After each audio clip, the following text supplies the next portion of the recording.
वाले समय में समाजवादी पार्टी और गठबंधन मिलकर के भारतीय जनता पार्टी को और नीचे ले जाएगा। बहुमत से क्यों दूर रहे, इस पर कुछ विचार नहीं? देखिए, अलग अलग जगह अलग अलग समीक्षा है, लेकिन समीक्षा ना हो, उत्तर प्रदेश के चुनाव पे बहस ना हो, इसलिए वो कश्मीर फाइल्स लेके आ गए। कश्मीर फाइल्स इसलिए लेकर के आए कि उत्तर प्रदेश के चुनाव में जो जो हुआ है उस पर बहस ना हो, समीक्षा ना हो, क्योंकि जन भावना कुछ और थी, जनता कुछ और सोच रही थी, लेकिन परिणाम कुछ और आया। अब तो हम यही कह सकते हैं, जो कश्मीर फाइल्स में पैसा इकट्ठा हुआ है, जो इतने बड़े पैमाने पे फिल्म देखी जा रही है, कम से कम उसके मुनाफे से जो कश्मीरी लोग जिनको विस्थापित करने के लिए खर्च होना चाहिए, और कम से कम बीजेपी को ये काम तो करना चाहिए। बीजेपी जब इतना प्रचार कर रही है, इतना आगे बढ़ा रही है कश्मीरी फाइल्स को लेकर के, तो उससे कमाए हुए पैसे से कश्मीरी पंडितों का विस्थापन होने का काम भी होना चाहिए। और कम से कम ऐसी कमेटी बननी चाहिए जिसमें पार्टी के पॉलिटिकल लीडर्स ना हो। कश्मीर फाइल्स के जो मुनाफा हुआ है उससे कम से कम उनके इस्तेमाल में तो आए। कश्मीरी पंडित जो अभी तक नहीं पहुंच पाए, उनको कैसे वहां पे सेटल किया जाए, तो कम से कम उसमें किसी पॉलिटिकल पार्टी के लोग ना हो, और जो कश्मीरी पंडित हैं उन्हीं की कोई कमेटी बन करके उस पैसे से पूरा का पूरा उन्हीं के लिए सेटलमेंट के लिए इंतजाम होना चाहिए। ईवीएम के कारण रहा सर हार का?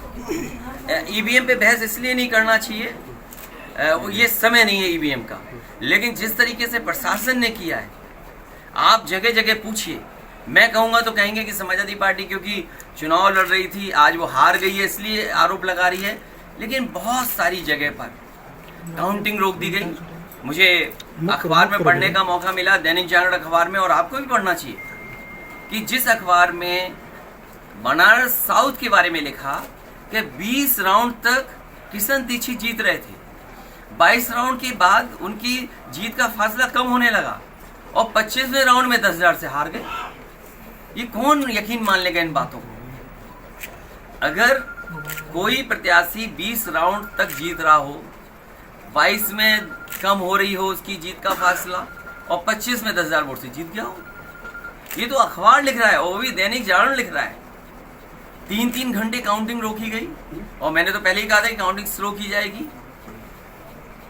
कई लोग मामूली से वोटों से हार गए। वीडियो रिकॉर्डिंग आई है, ऑडियो रिकॉर्डिंग आई है। बिजनौर की ऑडियो रिकॉर्डिंग आपने सुनी होगी कि उन्हें प्रमुख सचिव से कहना पड़ा, तब जा करके कुछ परिणाम बदले, जैसा वो चाहते थे वैसा परिणाम आया। इसलिए समीक्षा न हो, चुनाव कैसे जीता हारा गया उस पर चर्चा न हो, इसीलिए कश्मीर फाइल्स उत्तर प्रदेश में बड़े पैमाने पे रिलीज हो गई। और आज तो मुख्यमंत्री ने क्या कहा है अनुपम खेर जी के लिए, कमाल है, मन की बात बाहर आ गई। सर एमएलसी चुनाव ऐसे से कश्मीरी पंडितों को मिलकर के जो वहाँ के लोग हैं उनकी एक कमेटी बनाई जाए, और कम से कम 25 ऐसे लोग हों जो महत्वपूर्ण प्रतिष्ठित हों, उनकी कमेटी बने, और सेटलमेंट और उनके लिए कैसे खर्च किया जा सके उस पैसे का खर्च होना चाहिए। और मैं तो कहूँगा लोगों को चंदा भी देना चाहिए इसके लिए। तो फिल्म को आप सही मानते हैं कि ये फिल्म मैं आज से उस बहस में नहीं बना, जो पैसा इकट्ठा हो गया है उससे कश्मीरी पंडित लोगों को, कश्मीरी लोगों को सेटल करने के लिए खर्च होना चाहिए, और सरकार को भी आगे आना चाहिए। अगर टैक्स के माध्यम से 100, 200, 300 करोड़ रुपए इकट्ठा हुआ है तो सरकार भी अपना पैसा लगाए कुछ और, कम से कम प्रधानमंत्री फंड में ना चला जाए वो पैसा, जिसका पता ही नहीं लगेगा फंड कहाँ चला गया। इसलिए वो फंड जो कश्मीरी लोग हैं, जो कश्मीरी पंडित लोग हैं, उनकी एक कमेटी बन जाए जो अलग अलग जगह रह रहे हैं, और वो खर्च करें अपने ऊपर कि वो कैसे सेटल होकर के खर्च करना चाहते हैं। कम से कम सरकार को ये कदम उठाना चाहिए। सर, अगर आपसे कोई कहे अंशदान के लिए, विस्थापन के लिए, तो आप करेंगे, देखेंगे? क्यों नहीं, स्वाभाविक है, अगर कोई मांगता है तो बिल्कुल हम देंगे, उसमें क्या है। और मैं तो एक अच्छा सुझाव दे रहा हूँ, सरकार को ये मानना चाहिए, इतना पैसा इकट्ठा हुआ है तो वो कम से कम उनके लिए खर्च तो